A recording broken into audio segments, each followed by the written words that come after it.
Match সেরা হয়ে হাতে বিয়ার পেয়েও ভিনিসিউস জানিয়ে দিলেন বিয়ার পার্ট করেন না তিনি, বরং বন্ধুদের সঙ্গে ভাত, বিনস, ফ্রেঞ্চ ফ্রাই আর মাংস খেতেই বেশি পছন্দ করেন। মরক্কোর পর হাইতির বিপক্ষেও পেয়েছেন গোলের দেখা, করেছেন অ্যাসিস্টও। তাই অবধারিতভাবে ভিনিসিউস জুনিয়রের হাতেই ওঠে ম্যাচ সেরার পুরস্কার, এক বোতল বিয়ার। যদিও সেই পুরস্কার খুব একটা কাজে আসে না তার, কারণ তিনি বিয়ার পান করেন না, বরং ভাত খেতেই স্বাচ্ছন্দ্য বোধ করেন।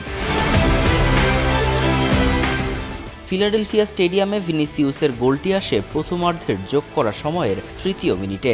মাঝমাঠে লুকাস পাকেতার পা থেকে উড়ে আসা নিখুঁত পাস বাতাসে ভাসতে ভাসতে খুঁজে নেয় ভিনিসিউসের পা। হাইতির অফসাইড ট্র্যাপ ভেঙে ভিনিসিউস অত্যন্ত ঠান্ডা মাথায় বল জালে জড়িয়ে দলকে ৩-০ গোলের লিডে রেখে বিরতিতে যান।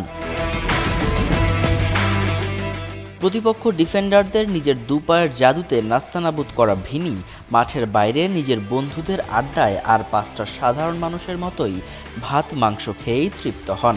তিনি বলেন, আমি বিয়ার পান করি না, তাই এটি আমার জন্য আরও জটিল। তবে আমরা সবসময় আমাদের বন্ধুদের সাথে ভাত, বিনস, ফ্রেঞ্চ ফ্রাইয়ের সঙ্গে মাংস খাই। আমি মনে করি এটাই আমার প্রিয় খাবার। প্রথম ম্যাচের ড্রয়ের ধাক্কা সামলে দলের কৌশলগত উন্নতি নিয়ে তিনি কথা বলেন। অভিষেকের চাপ আমাদের ওপর ভারী হয়ে চেপেছিল। আজ খেলোয়াড়রা আরও স্বাচ্ছন্দ্যে ছিল, আমাদের খেলার ধরন আরও ভালো ছিল। কোচ আমাকে মাঝখানে খেলার কথা বলেছিলেন, আমি এটি সত্যিই পছন্দ করি না।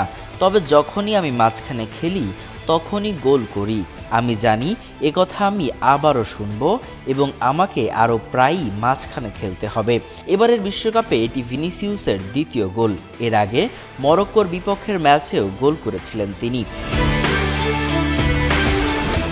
মাঠে দুর্দান্ত পারফরমেন্স আর মাঠের বাইরে একেবারে সাধারণ জীবনযাপন, এই দুই দিকই যেন নতুন করে ভক্তদের মন জয় করে নিয়েছে ভিনিসিউস জুনিয়র।